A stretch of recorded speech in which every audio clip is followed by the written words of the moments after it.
It's nice in the world of horror, or the subgenres therein, to be occasionally surprised by something which may not necessarily be as unique as you might think. For instance, I don't know if there are other movies that are similar to this one, but at the very least it feels different to a lot of other horror films that I've seen, and there isn't another one that comes to mind for me personally in my experience that I would categorise this one as overly similar to. And this is a movie called Spring. Now, the majority of the movie is set in Italy, but it's an American language or English language film, and the story, put simply, revolves around a young guy who has spent the majority of recent years caring for a sickly family member.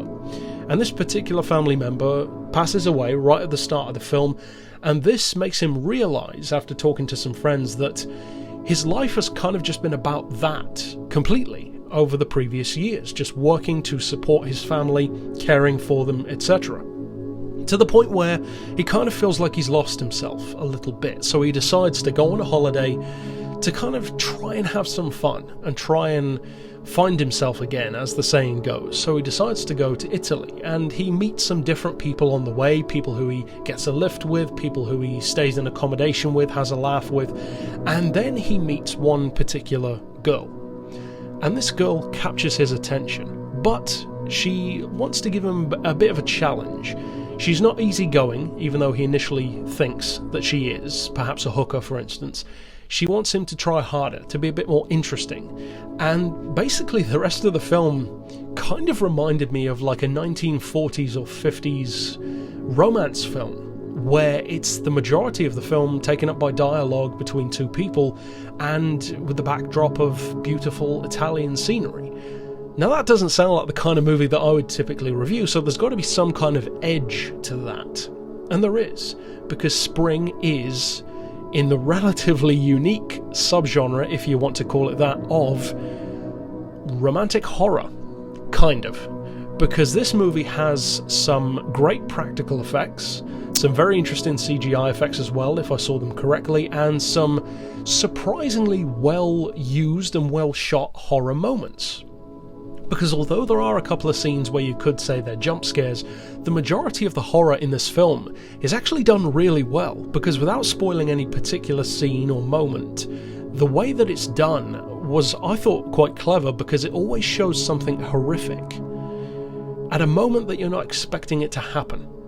And that's when the scenes such as, did I really see this? And then you have to rewind it to check that you saw what you think you saw, happened. And I love movie moments like that. Recently, Hereditary, for instance, had some scenes like that as well. And I love it when films don't project things right in your face. They leave some things for you to notice, obviously, and then other things that are maybe in the background or just out of focus, where you think, did I see that or didn't I? I personally quite enjoy that as a movie-making idea. When done properly, it can be pretty effective. Now, as a concept, it probably sounds a little bit boring. A movie which is the majority just a conversation between a couple. Yes, from one point of view, you could understandably say that, but when you actually watch it, I don't think it pans out that way. Now, with that being said, it certainly doesn't have the fastest pacing in the world, but that kind of suits the story. You essentially need that sort of pacing for the two characters to matter to you as the viewer, and also, of course, to matter to each other in order for the film to have any kind of weight to it.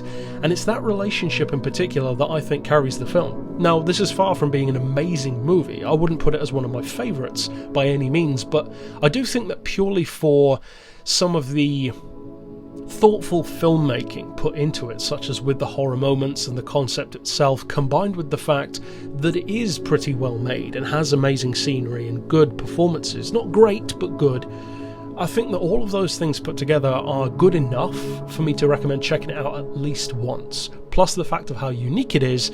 Again, the horror genre can easily become stale if you're not careful, so trying different things, different subgenres, it always helps, I think. Even if you turn out to not like a particular one, at least you know that now. So for me, I would say definitely check this one out. Now, as far as the scores go, to break things down more objectively, first of all, of course, we have the story and the plot. Now, for the story and plot of Spring, I'm going to give it a 6, because it was definitely above par compared to how trashy and cliched it could have easily been, but I actually didn't feel that any of the way through, really, or all of the way through. It wasn't cliched, at least as far as I saw. It was interesting, and for a romance film to not be cliched is interesting, to say the least. It's pretty rare as well, so I would definitely say it's above par in that regard. As far as the characters go, I'm going to give it a 7, which is fairly generous. I don't think everyone would give it that high, but I think that the characters do a good job combining believable romantic relationships and discussions in the movie, but also with the horror aspects there as well, things which would understandably unsettle either parties involved. As far as the visuals go, well, actually, I'm going to give it a 7 for that as well, for a combination of two things in particular. One, the scenery is fantastic. Everywhere in the film looks gorgeous, apart from maybe the very start. And also, the horror effects when used, although some less so than others, some of them are almost, without spoiling, again, any scene too specifically, almost Carpenter-esque. And any of you who follow this channel know what kind of recommendation that means coming from me.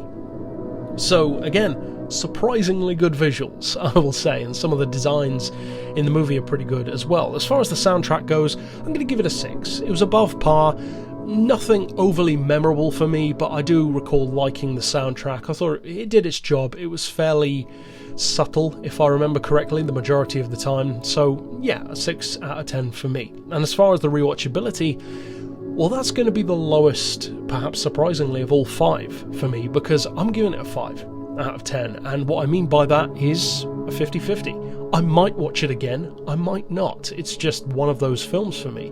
But it's not that kind of film in the same way as The Skin I Live In, for instance, or Calvaire, where it's a very interesting single watch, that's for sure, but I don't know if I need to watch it again. It's not that kind of occasion, it's more so, I liked it, but do I want to watch it again? Not necessarily.